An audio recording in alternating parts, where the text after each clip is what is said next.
하나님 말씀은 에스겔 34장입니다.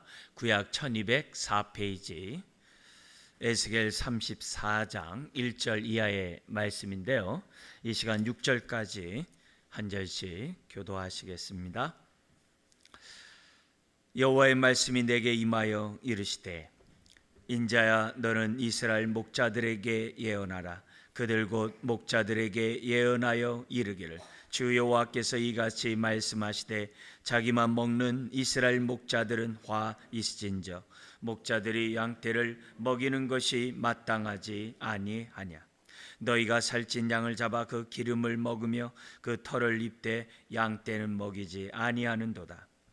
너희가 그 연약한 자를 강하게 아니하며 병든 자를 고치지 아니하며 상한 자를 싸매 주지 아니하며 쫓기는 자가 돌아오게 하지 아니하며 잃어버린 자를 찾지 아니하고 다만 포악으로 그것들을 다스렸도다.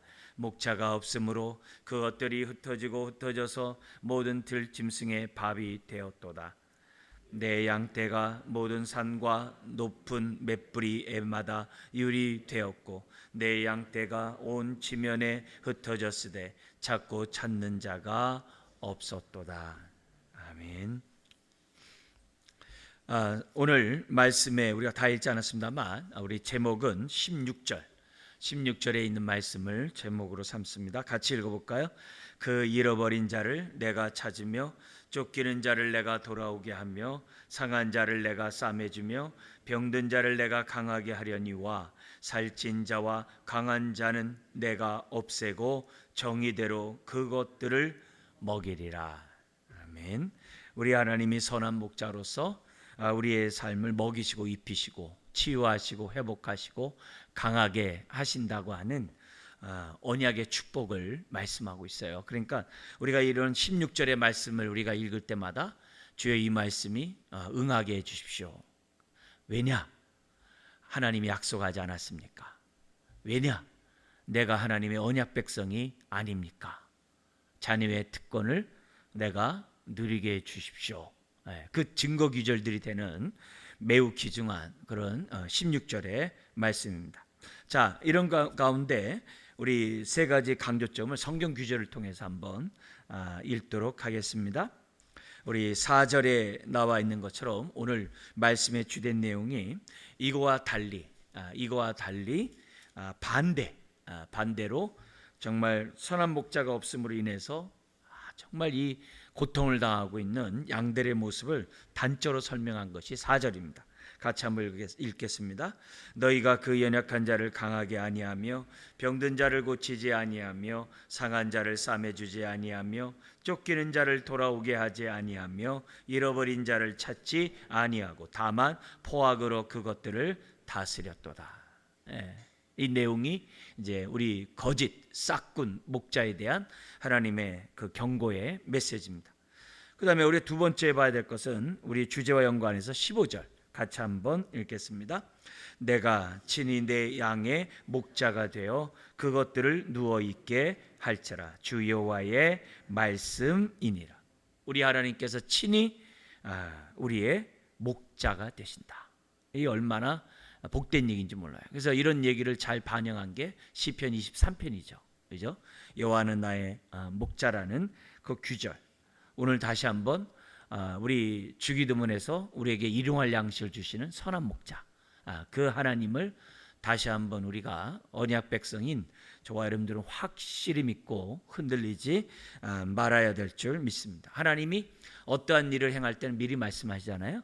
그래서 이런 말씀하심 속에서는 그것을 반드시 이루시고자 하는 뭐가 있느냐? 여호와의 열심이 있어요. 여호와의 특심이 있어요. 그 특심이 있기 때문에 예수님을 보내주신 것이고 그 특심 때문에 성령을 보내주셔서 우리에게 선한 목자 되심을 경험케 하시는 거거든요. 그런 의미에서 이런 15절에 있는 말씀은 너무 중요하죠. 그리고 또 하나, 이제 우리 하나님께서 똑같이 이렇게 병치를 병행해 가지고 메시아가 선한 목자로서 이 땅에 올 것이다 하면서 그 선한 목자에 대한 그분이 이 땅에 오셔서 어떤 일을 행하시느냐, 모세를 통해 언약을 맺듯이 예수 그리스도 메시아를 통해서 새 언약을 맺게 될 것이다. 그 약속을 하십니다. 그래서 25절 같이 한번 읽겠습니다. 내가 또 그들과 화평의 언약을 맺고 악한 짐승을 그 땅에서 그치게 하리니 그들이 빈들에 평안히 거하며 숲풀 가운데에서 잘지라. 할렐루야. 여기 화평의 언약은 새 언약, 새 언약, 메시아를 통해서 맺는 이 새 언약, 이 화평의 언약이죠. 하나님과 우리와의 정말 이 화평의 언약, 죄로 말미암아 이 나눠져 있던, 깨어져 있던 이 관계가 회복되는 그 화평의 언약, 그 언약을 맺고 악한 짐승을 그 땅에서, 그래서 거짓 싹꾼들을 그 땅에서, 좀 힘께나 쓰는 불의한 자를 그 땅에서 다 끝이게 하리니. 그러니까 스가랴 선지자 같은 데서는 이 이방 사람들이 이제 성전에서 사라지게 될 것이다.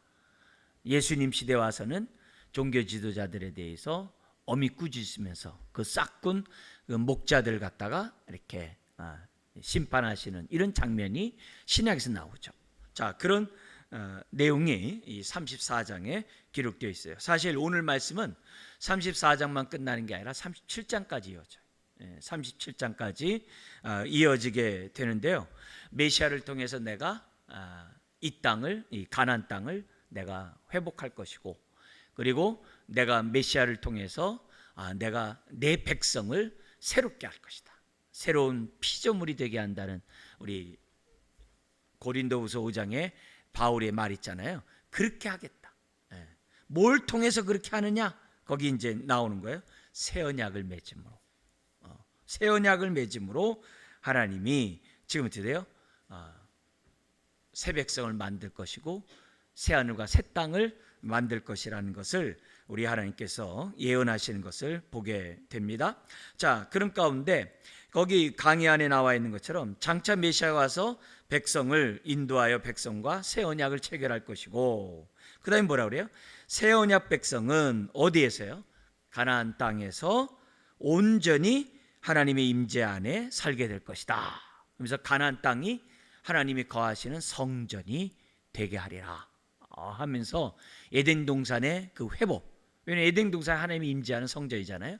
그 가나안 땅이 그렇게 되게 하리라 라고 하는 그런 약속을 지금 뭐냐면 에스겔 지금 34장 37장에 우리들에게 말씀해요. 그래서 가나안 땅이 제2의 에덴 동산이에요.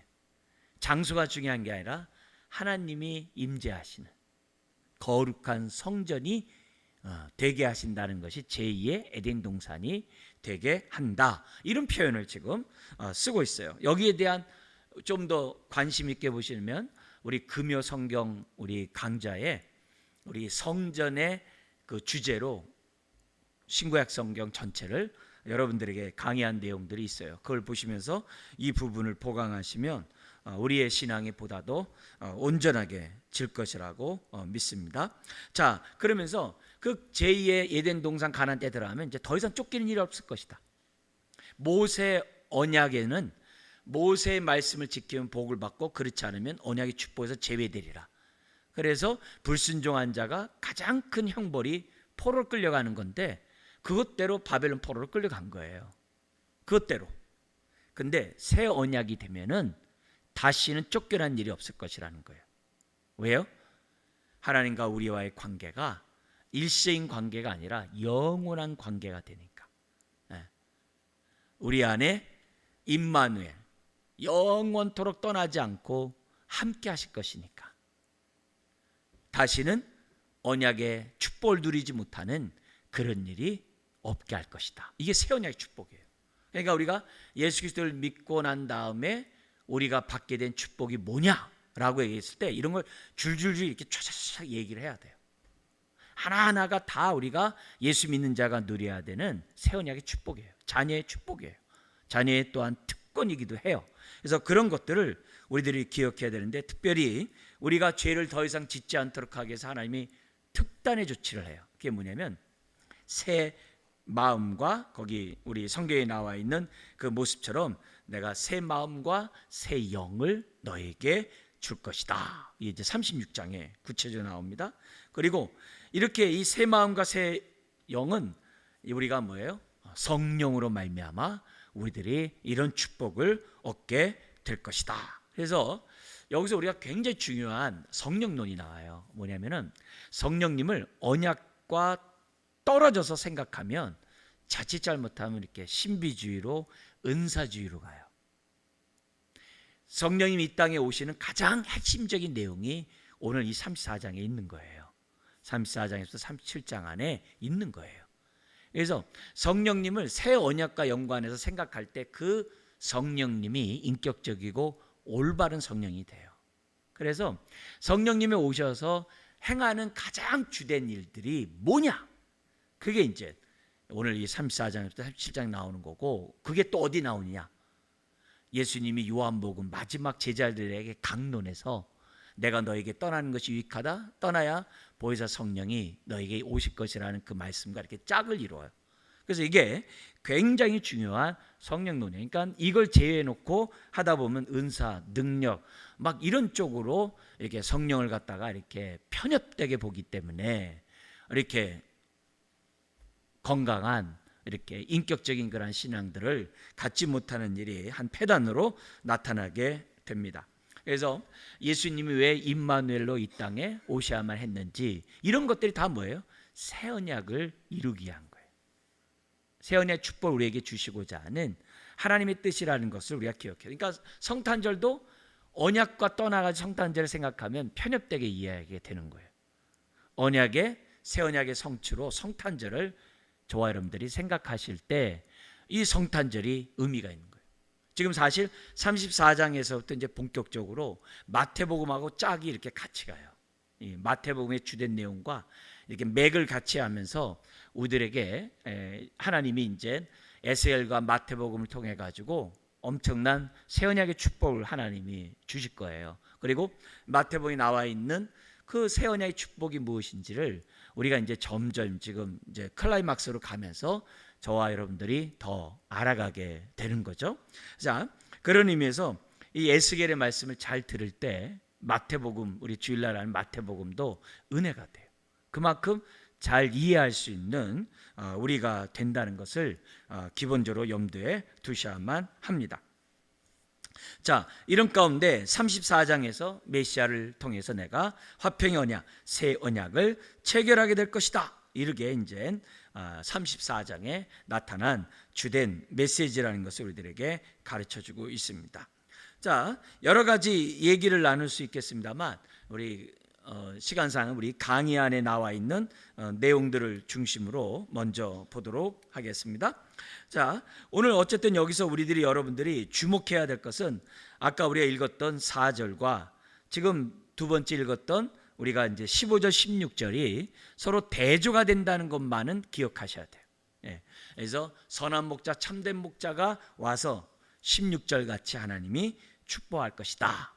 이런 얘기를 기본적으로 생각하고 이 내용을 보면은 많은 은혜가 됩니다. 먼저 우리 첫 번째, 우리 강의 안에 보시면 1절부터 10절까지 있습니다. 싹군 목자들을 우리 하나님께서 다시 없게 할 것이고 그들로 하여금 다시 목자 노릇하지 못하도록 만들겠다. 그래서 그동안에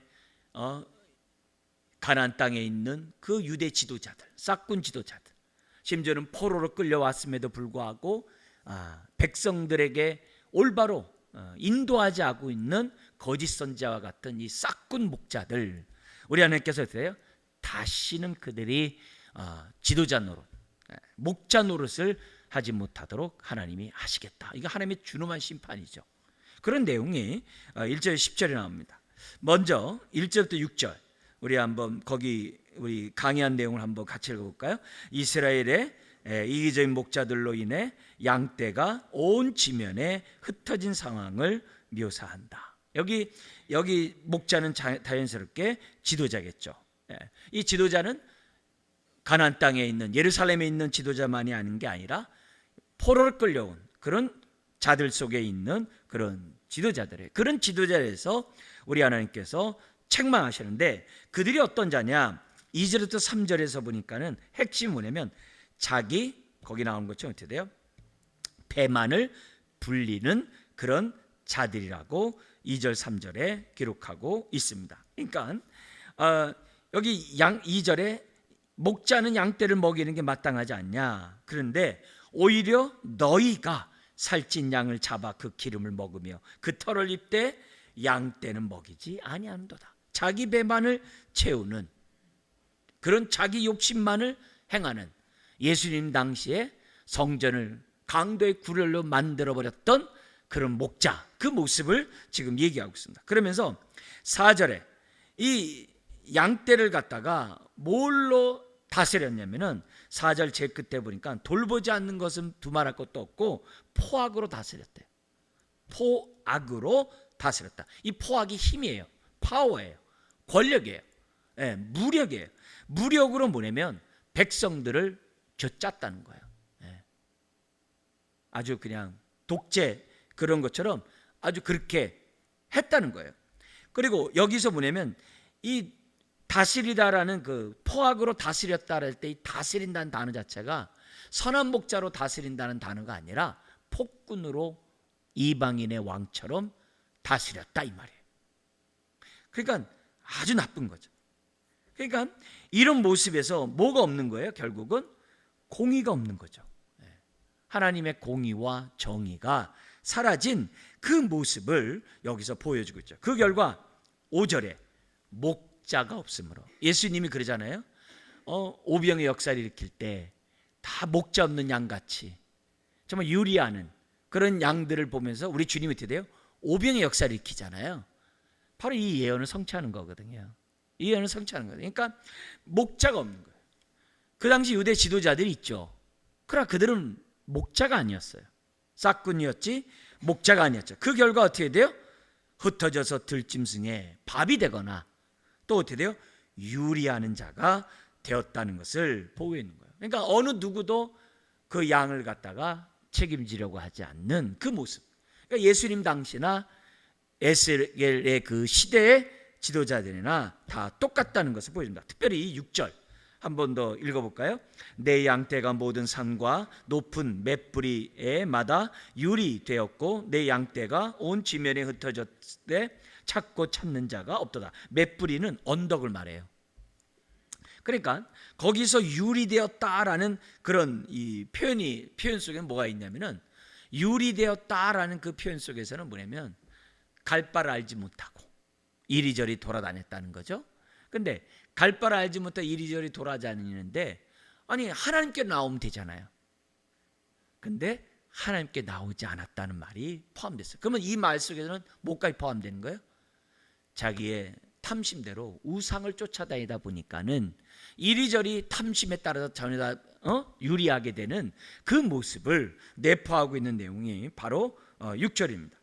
자, 그 결과 7절부터 10절까지는 백성들이 어떻게 돼요? 포로로 잡혀가고 우상 숭배했기 때문에 하나님께서 어떻게 돼요? 다시는 이런 목자가 목자 노릇하지 못하도록 하나님이 심판해 버리겠다라고 하는 것이 바로 7절부터 10절이에요. 하나님의 심판이죠. 자, 이러면서 이 8절에 또다시 이 싹군 목자가 어떤 자냐? 8절 읽겠습니다. 내 주 여호와의 말씀에 내가 나의 삶을 두고 맹세하노라. 내 양떼가 노략거리가 되고 모든 들짐승의 밥이 된 것은 목자가 없기 때문이라. 내 목자들이 내 양을 찾지 아니하고 어떻게 돼요? 자기만 먹이고 내 양떼를 먹이지 아니하였도다. 그래서 이 전통에 따라서 유대 이스라엘 사회에서는 참된 목자와 싹군 목자를 구분하는 그 기준이 이 규절이 돼요. 그래서 누가 선한 목자이고 누가 악한 목자이냐, 그거는 목자에게 있지 않다는 거예요.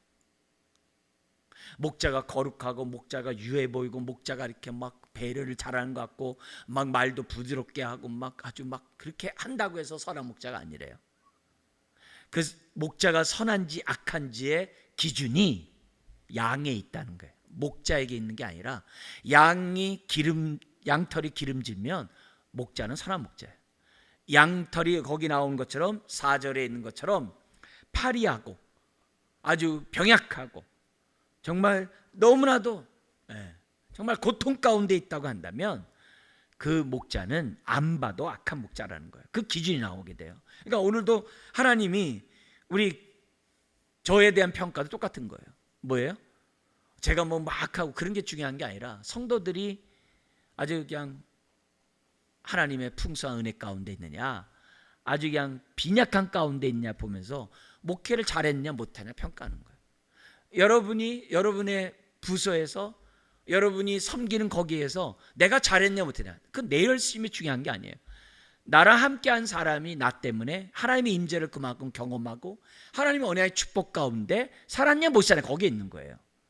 그래서 내가 함께하는 그 사람들이 파리하고 병약하고 하면은 내가 아무리 열심히 했다 할지라도 그건 뭐냐면 난 좋은 목자가 아니에요. 좋은 인도자가 아니에요. 좋은 리더가 아니라는 것을 우리들에게 보여주고 있어요. 그러니까 이 지도자가 자기만을 위해 추구할 때 양떼들이 얼마나 고통을 당하는지를 우리들에게 보여줘요. 그래서 9절 10절에 다시는 그들로 하여금 내 양을 맡기지 못하게 하겠다는 거예요. 그래서 부도덕한 싹군 목자에서 내 양을 찾아오겠다는 거예요. 누구처럼요? 예수님처럼. 그래서 예수님이 죄인과 세리의 친구가 되는 거고, 유리하는 그 백성들에게 오병의 역사를 하면서 어떻게 돼요? 양들을 뺏어오는 거예요. 그래서 나를 따라오라. 수고운 무거운 짐진 자들아 다 내게로 오라. 내게로 오라. 내가 너희를 편히 쉬게 하리라. 그렇게 우리 주님이 하면서 빼오는 거예요.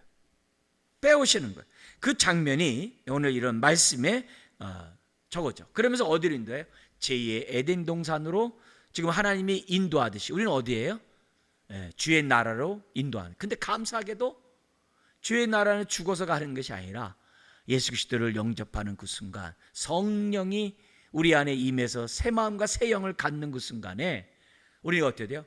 하나님의 품으로 우리가 우리 안에 성전 삼으시는 이 놀라운 축복을 갖다가 누리게 되는 거죠. 그러니까 이 새 언약의 축복이 얼마나 놀라운 축복인지 말할 수 없어요. 우리가 하나님의 자녀가 된 이 축복이 얼마나 많은 특권을 누리는지 이루 말할 수가 없어요. 단순히 인도해주고 나를 보호해주고 내가 기도할 때 내 기도에 대해서 응답해주시고 들으시고 이런 차원만이 아니라 내 인생이 완전히 새로운 피조물이 되는 거예요. 내 인생이 새로운 피조물이 되는 것도 너무 감사한데 하나님의 임재하시는 하나님의 성전이 되는 거예요. 이건 어마어마한 축복인 거죠. 내 안에 하나님이 거하시다니, 내 안에 하나님의 성전이 내 안에 이 안에서 이루어지다니, 이것보다 놀라운 축복이 없는 거죠. 그걸 우리들이 성령 충만하면 할수록 깨닫는 거고 그만큼 임재 속에서 저와 여러분들이 살아가게 된다는 거죠. 자, 그러면서 두 번째 단락이 11절 24절에 여호와께서 목자가 되어 양떼들을 인도하실 때 어떻게 인도하실 것을 어떻게 말씀하는지를 지금 이제 본격적으로 이제 설명하고 있어요. 그래서 우리 하나님께서 목자가 되셔서 내가 내 백성을 본토로 돌아오게 할 때, 그게 11절부터 16절에 돌아오게 할 때, 그러면서 그 인도함을 받는 양들이 어떤 특징을 갖는지를 17절에서부터 22절에 설명해요. 그러면서 그 양떼를 인도하는 자가 실상은 바로 메시아다. 메시아가 선한 목자가 될 것이라는 게 23절 24절에. 자, 그런 흐름 속에서 우리가 본문을 보는데요, 이런 내용은요 이미 에레미야 선지자가 23장 1절 6절에 예언했던 내용을 지금 하고 있어요. 지금 뭐예요? 에레미야하고 에스겔은 동시대 사람이에요. 에레미야는 본토에서, 에스겔은 포로에서 똑같은 메시지를 지금 에레미야가 했던 메시지를 에스겔도 하고 있는 거예요. 서로 얼굴도 본 적이 없고 서로 떨어져 있는 그곳에 있는 상황인데 똑같은 일을 해요. 똑같은 메시지를 전하는 걸 보게 됩니다. 자, 그래서 여기 이제 세 개로 나눠서 좀 볼게요. 두 번째 단락을 11절 16절이에요. 목자이신 하나님이 양떼를 돌아오게 하신다는 거예요. 돌아오게 해가지고 12절부터 14절 어디에 두냐면은 내가 이스라엘 산에 두리라. 근데요, 여기 이제 동사를 한번 생각하면서요 12절부터 14절을 갖다가 저와 여러분들이 이렇게 한번 표시하면서 한번 읽었으면 참 좋겠어요. 11절에 이렇게 얘기를 해요. 주 여호와께서 이같이 말씀하시니라. 나 곧 내가 내 양을 찾고 찾되 하면서 11절부터 14절 한번 읽겠습니다. 목자가 양 가운데 있는 날에 양이 흩어졌으면 그 때를 찾는 것 같이 내가 내 양을 찾아서 흐리고 캄캄한 날에 그 흩어진 모든 곳에서 그것들을 건져낼지라. 내가 그것들을 만민 가운데서 끌어내며 여러 백성 가운데에서 모아 그 본토로 데리고 가서 이스라엘 산 위에와 시냇가에와 그 땅의 모든 거주지에서 먹이되, 그 다음 좋은 꼴을 먹이고 그 우리를 이스라엘 높은 산에 두리니 그것들이 그곳에 있는 좋은 우리에 누워 있으며 이스라엘 산에서 살진 꼴을 먹으리라. 할렐루야. 지금 하나하나 그런 우리 주님의 그 의지가 구체적으로 설명하고 있어요. 그래서요 이걸 그냥 우리 읽고 끝났잖아요. 여기다가요 그 동사들 찾아서 요 얘기 앞에다가요 지금 뭐냐면 내 이름을 다 집어넣고요 나에 대한 하나님이 그 나를 찾고자 나를 구원하고자 우리 삭개오에게 찾아가듯이, 그죠? 지금 추격하시는 그 하나님이 삭개오를 찾아오셨잖아요. 그런 것처럼 그 추격하시는 하나님이 저와 여러분 찾아오셨잖아요. 그 찾아오시는 그 주님을 생각하면서요 여기 지금 제가 강조했던 내용 그 앞에다가 가로 딱 집어넣고 내 이름을 집어넣고 나의 뭘 했던 상황을 집어넣고 아주 그 얘기를 갖다가 나를 향한 하나님의 그 마음, 그 사냥개가 추격하듯이 나를 구원하고자 찾아오시는 그 모습을 연상하면서 한번 읽어보세요. 그러면요 남다른 은혜가 지금 나를 찾아오기 위해서 어떻게 하나님이 역사했는지를 저와 여러분들이 이제 느낄 수가 있어요. 경험할 수. 느끼지 않아도 상관없어요. 아멘 하면 돼요. 그래서 내가 구원받은 거예요. 그런데 여기 아까 맷뿌리, 산과 맷뿌리에서 유리한다고 그랬는데 여기서 뭐라고 그래요? 산과 맷뿌리에서 뭐예요? 살찐 꼴을 먹은대요. 요한복음 10장에서 10절에 뭐라고 그래요? 10절 이하에 내가 온 것은 양으로 생명을 얻게 할 뿐만 아니라 더 풍성하게 하려 함이라. 그러면서 나는 뭐라고 그래요? 들어오면 나가면 너희로 하여금 어떻게 돼요? 꼴을 먹게 하리라. 그 귀절 성취예요. 이게 새 언약의 축복을 누리는 그 축복을 지금 보내면 예수님이 성취했다는 거예요. 그러니까 우상 숭배함으로 유리했던 자들이 하나님을 섬김으로 어떻게 돼요? 살찐 꼴을 먹으리라. 왜냐면 사탄은 뭐예요?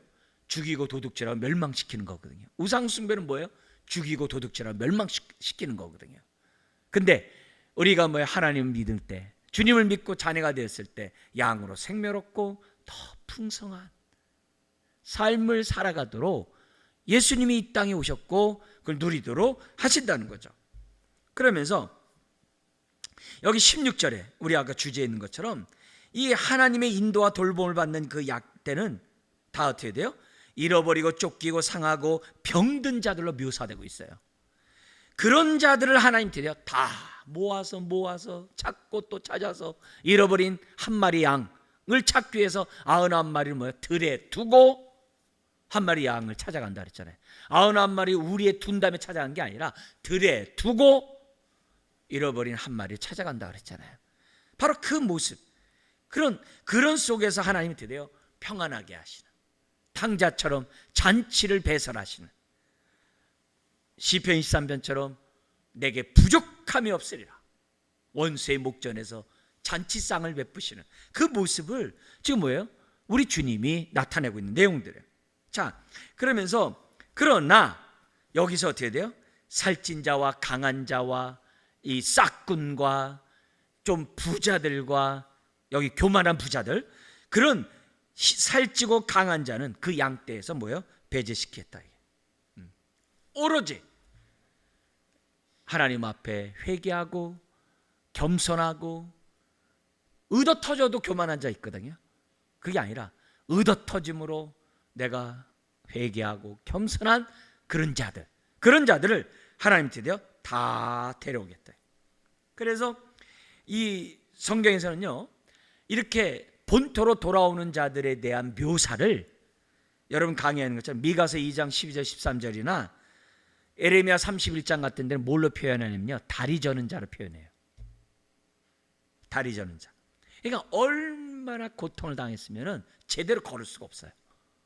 얼마나 싹군들에게 압제를 당했으면 성한 자가 없어요. 그런데 그런 자들을 어떻게 돼요? 내가 돌아오게. 이건 기적이죠. 이건 하나님의 능력이죠. 그래서 저는 이 규절을 보면요, 히브리서 12장 있잖아요. 11장이 믿음장이고 12장이 우리 믿음의 경주장인데 소망장이라고 그러거든요. 히브리서 12장이 소망 중에 소망을 가지고 믿음의 주요, 믿음을 온전케 하는 주님을 바라보고 믿음의 경주를 하자는 게 12장이거든요. 경주하는 삶이 어떤 삶이냐? 13장이, 히브리서 13장이 사랑장이에요. 사랑 가운데. 그래서 믿음과 소망과 사랑 가운데 우리가 이 신앙생활을 해야 된다는 게 히브리서 결론이거든요. 근데 그 12장에 믿음의 경주를 할 때 우리는 혼자 달리는 거 생각하잖아요. 그러지 말라는 거예요. 12절, 13절 이하로 뭐가 나오냐면요, 함께 경주하래요. 함께. 우리는 먼저 나라도 먼저 달려가지고서 내가 할렐루야 이렇게 생각하는데 하나님은 어떻게 돼요? 그게 아니라 저는 자들과 함께, 병든 자들과 함께. 이제 그런 가운데 그 13절에 12장 13절에 너의 그 저는 다리로 하여금 곧게 해서 믿음의 경주를 하라는 규절이 나와요. 그래서 저는 그 저는 다리라는 그 단어가 있을 때 뭘 얘기하냐면 지금 이 규절이 생각나는 거예요. 이 규절이 생각나가지고 하나님이 그만큼 심령이 낮아져서 그만큼 상한 상처지만 그것 때문에 어떻게 돼요? 오히려 회개하고 하나님의 은혜를 구하는, 하나님을 바라는 그런 사람들을 하나님이 어떻게 돼요? 한 영혼도 빼놓지 않고 반드시 어떻게 돼요? 본토로 돌아오도록 하나님이 행하시겠다. 그게 16절까지. 그 다음에 두 번째, 인도함을 받는 양떼의 특징이 나와요. 이 양떼의 특징이 나오는데 여기 뭐냐면 이제 말씀을 듣는 자가 목자가 아니라 양떼로 딱 바뀌어요. 근데 이 양떼 속에서도요, 하나님이 돌보는 양떼가 있고요, 하나님 배척한 양떼가 있어요. 지도자만이 아니라 양 중에서도. 그래서 여기 보면은 17절에 이런 얘기를 해요. 굉장히 이 중요한 의미 있는 메시지인데요, 정신 바짝 차려야 돼요. 17절 한번 읽겠습니다. 주 여호와께서 이같이 말씀하셨느니라. 나의 양떼 너희여, 내가 양과 양 사이와 순양과 순염소 사이에서 뭐 한다고요? 심판하겠다는 거예요. 우편에 세울 자와 좌편에 세울 자를 딱 가려내겠대. 마태복음 25장처럼 예수님이 딱 가려내듯이 가려내겠대요. 여기 단어를 우리 성경에 이게 약간 모호하게 있기 때문에 잠깐 강의에 따라 설명한다면은, 여기 양떼는 가축떼를 말해요. 근데 이 가축떼는 뭐까지 포함하냐면요, 양, 염소, 어린 것부터 성장한 것, 모든 짐승의 떼를 갖다가 가축의 떼를 양떼라고 얘기를 해요. 그걸 갖다가 우린 양떼로 번역을 했어요. 자, 뭐라 그래요? 나의 양떼요 이렇게 돼 있어요. 그죠? 나의 양떼 너희요 이렇게 돼 있단 말이에요. 그 중에서 뭐라면요, 양과 양 사이를 거기 분별한다 그랬잖아요. 이때 양은 뭐냐면요, 어린 양이냐 어린 염소, 어린 양이냐 어린 염소를 여기서 양과 양 사이 이렇게 썼어요. 그 다음에 순양과 순염소는 그 뭔 자예요? 장성하고 강한 그 얘기죠. 장성하고 아주 강성한 양과 염소를 얘기하는 거예요. 자, 양떼 안에는 뭐가 있어요? 약한 양과 염소가 있고, 그죠? 반면에 뭐예요? 강한 양과 염소가 있고, 그렇게 있다는 거예요. 자, 그런 가운데 우리 하나님께서는 어떻게 해야 돼요? 거기서 뭐냐면 힘 있는 양과 힘 있는 순염소를 배제하고 연약한 양과 힘없는 양을 갖다가 모아가지고 하나님이 어떻게 해야 돼요? 가나안 땅으로 데려가겠다는 거예요. 그러니까 양들 사회에서 뭐예요? 힘께나 쓰는 사람이 있다는 거예요. 힘께나 쓰는 권세 있는 자들이 있다는, 그런 자들은 정의롭지 못하고 공의롭지 못하기 때문에 하나님 뭐예요? 배제하겠다. 그 17절이에요. 우리 마태복음서에서 뭐예요? 하나님의 잔치 속에서 예복을 입지 않은 자들, 예복을 입지 않은 자들이 있거든요. 폐결했다. 물론 그 당시에 뭐예요? 바리새인과 서기관보다 더 나은 의의 삶을 살지 않으면 천국 못 간다, 갈려내는 거예요, 우리 주님이. 그러듯이 우리 주님이, 우리 하나님께서 하겠다는 거예요. 그러면서 뭐라고 그러냐면은 18절부터 22절에서는 뭐냐면은 특별히 자기의 힘을 가지고 남을 압제한, 아까 지도자들은 포악이라고 했잖아요. 포악으로 다스렸다 그랬잖아요. 그런 것처럼 옆에서 포악을 행하고 남용하고 이렇게 하는 뭔가 힘께나 쓰는 자들, 이런 자들에 대해서 우리 하나님 어떻게 해야 돼요? 제거하겠다 이게. 그럼 그들의 악행이 뭐냐? 18절에 나와요. 한번 읽어볼까요? 너희가 좋은 꼴을 먹는 것을 작은 일로 여기느냐? 어찌하여 남은 꼴을 발로 밟았느냐? 너희가 맑은 물을 마시는 것을 작은 일로 여기느냐? 어찌하여 남은 물을 발로 더럽혔느냐? 왜? 약한 자는 더러운 것만 먹는 거예요. 힘센 자가 먼저 좋은 거 먹고 갚버려요. 그러면 약한 짐승들은 뭐예요? 그건 남은 거 발로 밟힌 거 이렇게 먹는단 말이에요. 이해되죠? 물도 먹더라 때 자기는 맑은 물 먹고 힘없는 자 나중에 와가지고서 그 진흙탕이 된 것을 먹는단 말이에요. 지금 그렇게 그 당시 상황을 하면서 지금 하고 있는 거예요. 그러니까 이걸 인해 가지고 바벨론 포로 속에서도 힘 있는 자들이 있었잖아요. 거기 힘 있는 장로들 나오고 거짓 선자 나오고 막 그러잖아요. 이런 자들, 우상 숭배자들이 있단 말이에요. 이런 자들에 대해서 우리 하나님 뭐래요? 분명히 얘기해. 너희는 내 양떼가 아니다. 내 양떼, 내가 찾는 내 양떼는 연약한 양들이다. 짓밟힌 염소들이라고 설명하고 있어요. 그래서 결국 이 신앙생활하면서 우리들에게 보여주는 모습들이 지금 뭐냐면 작은 어린 양 속에서도 힘 있는 양이 있고 작은 양이 있고 큰 것뿐만이 아니라 그게 20절에서 22절이에요. 작은 염소 속에서도요 힘이 있는 염소가 있고 작은 염소가 있고 힘이 없는 염소, 그렇잖아요. 그래서 짐승들 보면 어떻게 돼요? 그 어미 젖을 갖다 먹을 때 힘없는 것은 도태되잖아요. 그 연상해 보시면 돼요. 그 안에서도 똑같은 새끼인데서도 힘이 있는 게 있고 힘없는 게 있고, 근데 힘없는 새끼를 갖다가 우리 주님이 붙잡아 놓겠다라고 설명한 거예요. 그러니까 작은 자 중에서도 도토리 키재기 하는 이런 자들이 제2의 에덴 동산인 가나안 땅에 들어가느냐? 들어갈 수 없다. 이렇게. 그럼 들어간 자는 누구냐? 핵심이 뭐냐면 회개하고 겸손하고 하나님만 의지하는 자. 흔히 말하는 성경의 표현이 뭐예요? 남은 자. 그래서 두 번째 아들처럼 뭐예요? 포도원에 가라, 싫어요 하고 뉘우치고 갔던 것처럼 세리와 창녀가 그것도 뭐예요? 뉘우친 세리와 창녀가 천국에 가게 하게 하겠다는, 중요한 건 뭐예요?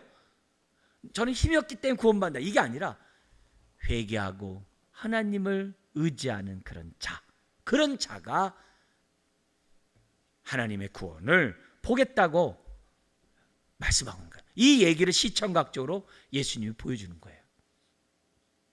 예수님이 보여주는 거예요. 그죠? 그래서 회개의 중요성은 앞에서도 계속했어요. 뭐 14장이나 18장이나 20장이나 30장 계속 해왔어요. 결국 마음과 우리의 영이 새롭게 되지 않으면 안 된다는 거예요. 마음과 우리의 영이 새로워지는 그런 은혜를 받아야지만이 가는 거예요. 좀 더 다른 말로 하는데 뭐예요? 성령 받은 사람만이 가는 거예요. 성령 받은 사람만이 가는 거예요. 성령 받은 사람. 성령을 받아가지고 우리 요한복음 3장에서 뭐라 그래요? 성령으로 거듭난 자만이 천국 가는 거예요. 그렇지 않으면 갈 수 없다는 것을 지금 우리들에게 말씀해요. 근데 성령 받는 게 내 노력을 되는 거 아니잖아요. 회개하는 자에게 임하는 하나님의 은혜잖아요. 그걸 우리들에게 지금 가르쳐주고 있어요. 그래서 22절 같이 한번 읽어볼까요? 그러므로 내가 내 양떼를 구원하여 그들로 다시는 뭐예요? 노략거리가 되지 아니하게 하고 양과 양 사이에 심판하리라. 이 노략거리가 되는 이유들이 다 뭐예요? 모세 언약 속에서 불순종하는 자는 노략거리가 된다 그랬거든요. 근데 새 언약을 맺으면 범죄하지 않고 하나님이 영원토록 떠나지 않고 함께 하시니까 어떻게 돼요? 그런 노략거리, 저주거리가 없는 거죠. 하나님의 축복이 있는 거죠. 이게 얼마나 감사한 내용인지 몰라요. 이게 얼마나 감사한지 몰라요. 그래서 더 이상 유리하거나 노략거리가 되거나 그러질 않아요. 이게 엄청난 축복이죠. 우리 세상에 이런 말 하잖아요. 남들처럼 평범하게 사는 것도 능력이고 참 힘들다고 이런 말 많이 하거든요. 많이 하거든요, 정말이요. 그러니 그렇게만 사는 것도 정말 이게 정말 여한이 없겠다라고 이런 얘기들 많이 한단 말이에요. 근데 우리들의 삶은 예수 그리스도 안에 있는 그 삶은 기본이 지금 뭐예요? 아무리 어떻다 할지라도 기본이 양으로 생명을 얻는 것이고요. 더 신앙생활 할수록 풍성해지는 것이 우리들의 삶이에요. 더 낮아지 마이너스가 없어요. 마이너스가 없어요. 네. 이 땅의 그 어떤 삶보다도 복된 삶을 주시는 것이 하나님의 자녀의 축복이에요. 자, 그러면서 23절 24절에 양떼를 인도하고 다스리는 그 목자는 바로 메시아라는 것을 우리들에게 가르쳐 주는데 같이 한번 읽어볼까요? 23, 24절에 내가 한 목자를 그들을 위해 세워 먹이게 하리니 그는 내 종 다윗이라 그가 그들을 먹이고 그들의 목자가 될지라 나 여호와는 그들의 하나님이 되고 내 종 다윗은 그들 중에 왕이 되리라 나 여호와의 말이라. 그래서 마태복음 뭐예요? 다윗 목자라고 얘기하는 거예요.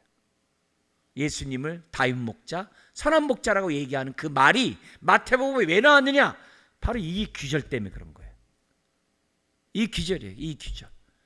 그래서 나단 선지자에게 예언했던 그 예언이 예수님에게서 성취된다는 얘기가 지금 이 얘기예요. 이 얘기. 굉장히 중요한 거예요. 그죠?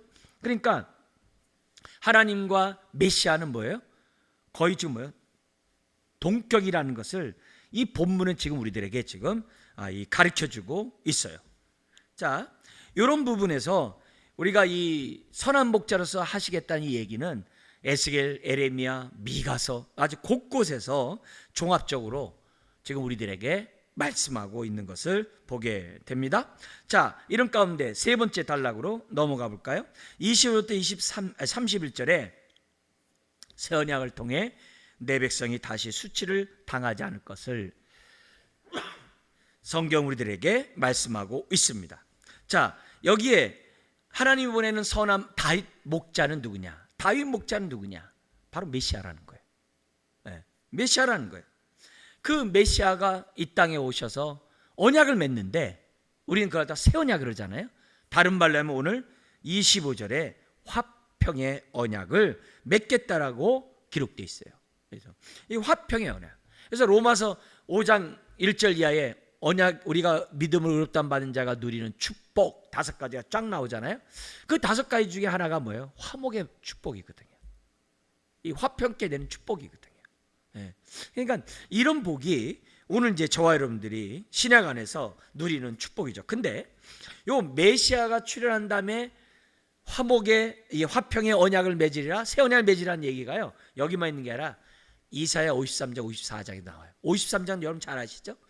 예수 그리스도의 십자가의 죽음 우리의 허물과 죄요 우리들의 질고와 우리의 고통을 슬픔을 짊어지기 위함이라고 그 귀절이 53장이잖아요.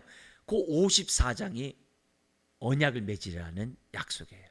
그러니까 메시아가 오므로 새 언약을 맺는다는 게 에스겔에도 있었고 이사야 선지자도 얘기하고 있고 예레미야는 두말할 것도 없고 미가 선지자도 얘기하고 있고 스가랴 선지자도 얘기하고 있어요. 9장에서부터 14장까지 그걸 얘기하고 있어요. 그러니까 이런 것들을 우리들이 기본적으로 생각하면 그만큼 신약을 이해하는데 은혜가 되죠. 자, 25절이 뭐예요? 메시아가 양떼를 인도하고 그들과 새 언약을 체결할 것이다. 근데 이 언약을 화평의 언약이라. 죄사함이 있기 때문에 당연히 이제 화평의 언약이겠죠. 하나님과 우리 사이에 막혔던 그 담을 이사야 59장 1, 2절 막았던 그 죄를 주님이 제거함으로 하나님과 화평하게 됐잖아요. 그죠? 그 우린 다른 말로 교제하게 됐잖아요. 그잖아요. 관계를 회복하게 됐잖아요. 그런 축복이 새 언약 통해 이루어진다는 거죠. 그러면서 26절, 27절 그런 새 언약을 맺은 언약 백성은 축복된 삶에서 풍성한 삶을 살게 될 것이다. 26절 27절 같이 한번 읽겠습니다. 내가 그들에게 복을 내리고 내 산 사방에 복을 내리며 때를 따라 소낙비를 내리되 복된 소낙비를 내리리라. 그리한즉 밭에 나무가 열매를 맺으며 땅이 그 소산을 내리니 그들이 그 땅에서 평안할지라. 내가 그들의 멍에 나무를 꺾고 그들을 종으로 삼은 자의 손에서 그들을 건져낸 후에 내가 여호와인 줄을 그들이 알겠고. 주변에 같이 있는 자들이 알겠다는 거예요. 예? 알겠다는 거예요. 그만큼 우리가 뭐예요? 언약의 축복은요, 기본이 누림이 돼야 되는 거예요. 기본이 풍성함이 돼야 되는 거예요. 이걸 우리들에 보여줘요. 이런 걸 기도해야 되죠. 하나님, 양으로 생명을 얻고도 풍성한 삶을 산다고 했는데 주여 나에게 그 풍성한 삶을 누리게 하여 주옵소서. 근데 여기 27절에 그 땅에서 평안할지어다라는 이 단어가 다른 성경에 뭐로 번역되냐면 안전으로도 번역이 되는 것을 보게 됩니다. 자, 그러니까 우리가 이런 모습에서 새 언약은 영원한 언약이기 때문에 여기서 구원의 확신을 갖는 거예요. 그건 변할 수가 없는 거예요. 우리가 내가 확신한다 이게 아니라 하나님 편에서, 하나님이 이런 하나님이니까, 이런 약속을 하셨으니까 여기서 우리들이 구원의 확신들을 가져야 돼요. 그러면서 28절 29절에 더 이상 노략거리, 이방인의 노략거리, 들짐승의 먹이가 되거나 수치와 기근 이런 것들을 겪지 않게 되리라. 자, 28절 29절에 3번 반복하는 게 있어요. 우리 한번 그게 뭔지 한번 생각하면서 28절 29절을 갖다 같이 한번 읽겠습니다.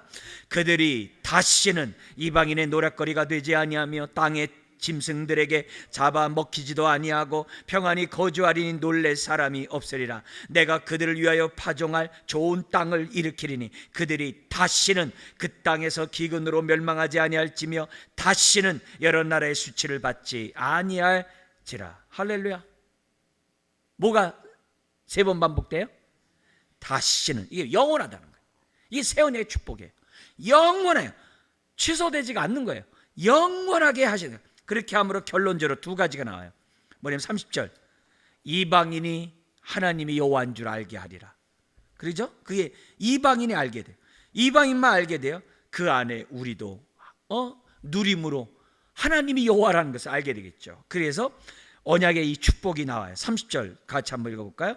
그들이 내가 여호와 그들의 하나님이며 그들과 함께 있는 줄을 알고 그들 곧 이스라엘 육성이 내 백성인 줄 알리라. 주 여호와의 말씀이니라. 할렐루야. 그래서 새 언약의 목적은 뭐냐? 왜 하나님 우리와 새 언약을 맺느냐? 우리와 함께 하려고, 우리와 임마누엘 하려고. 그래서 예수님이 오신 거야. 그래서 성령님이 오신 거야. 우리와 함께하는 건 깨끗해야 돼. 그래서 예수님이 대속의 죽음으로 우리의 죄를 도말하신 거야. 왜요? 우리 안에 거하시려고, 임마누엘 하시려고, 성전 삼으시려고. 그래서 십자가가 있어야 되는 거예요. 네? 그래야 우리 이 새 언약의 축복이 우리 안에서 이루는 거예요. 그래서 하나님의 임재 속에 우리가 주의 이름을 부르는 것이 얼마나 놀라운 예언의 성취인지 이루 말할 수가 없는 거예요. 그러니까 우리가 왜 회개하고 거룩한 임재 속에 살려고 하는 거예요? 이 새 언약 백성이 누려야 될 축복이 바로 그것이고, 그래야 우리가 아까 얘기한 것처럼 다시는 이런 축복을 갖다 우리가 누리게 되고, 거기서 양으로 풍성한 삶을 살게 되는 축복이 있기 때문이라는 거죠. 자, 여기까지 우리가 기본적으로 우리가 생각하고, 계속해서 이 축복을 방해하는 것들이 우리 안에 있다는 것을 갖다가 뒷부분에 계속 반복해요. 그래서 그런 것들을 제거하면서 우리가 온전한 하나님의 임마누엘의, 하나님의 거룩한 성전됨의 그 축복을 누리는 저와 여러분들이 돼야 될 줄 믿습니다. 그래서 우리가 우선은 34장을 이렇게 합니다만 36장에 넘어가서는 좀 자세히 할 거예요. 왜냐하면 너무 세연의 축복이 많아가지고 조금 자세히 할 거예요. 그래서 우리 그때 좀 더 보기로 하고, 우리가 마지막 결론은 뭐냐면은 1절부터 16절까지 싹군 목자들은 어떤 자들인가, 그리고 싹군 목자 속에서 고통당하는 양들의 아주 고통당한 양을 보면서 이 싹군 목자는 누군지를 동시에 다 보세요. 싹군 목자는 어떤 자고 그 밑에서 고통당하는 양들은 어떤 모습인지를 1절 16절까지 보시고, 동시에 17절서부터 31절까지는 선한 목자이신 하나님 앞에 있을 때 우리는 어떤 축복을 누리게 되는가, 이걸 우리들이 생각하면서 신약을 살아가는 저와 여러분들이 정말 행복했으면 좋겠어요. 예배드리는 이 시간뿐만이 아니라 우리의 삶이 복됐으면 좋겠어요. 근데 이제 35장에서부터 36장 15절까지가 뭐냐면은 에돔과 이방 나라들을 하나님이 어떻게 돼요? 가나안 땅에서 제거함으로 가나안 땅을 회복하리라, 이 귀절이 있어요. 이거는 신약을 살아가는 저와 여러분들에게는요, 우리의 옛사람 육체의 소욕을 제거함으로 성령의 충만한 하나님의 거룩한 성전이 되어간다는 이 귀절과 연관되는 매우 중요한 내용입니다. 기도하겠습니다. 하나님 아버지, 오늘 우리가 예수 그리스도를 말미암아 우리가 받은 새 언약의 축복을 받았는데, 우리가 이것을 오늘 말씀을 잘 모르고도 예수 그리스도를 믿게 될 수 있는 은혜를 주시니 감사합니다. 또한 기회가 되어서 새 언약의 축복이 무엇인지 오늘도 또한 에스겔 34장의 말씀을 통하여 또한 우리가 알아가게 하시니 감사합니다. 성령님, 온전히 깨닫게 하여 주옵소서. 그래서 이 말씀을 경험하게 하여 주옵소서. 그래서 양으로 생명롭고 더 풍성한 삶을 살아가도록 하기 위해서 이 땅에 오신 그 주님의 그 약속의 말씀을 주여 우리들이 체험하며 하나님께 영광 돌리며 흘러넘치는 주의 자녀들, 또한 몸된 교회 되게 하여 주옵소서. 주여, 새 언약의 축복을 온전히 누리는 주의 모든 자녀들 되게 하여 주옵소서. 감사하며 예수님의 이름으로 기도드리옵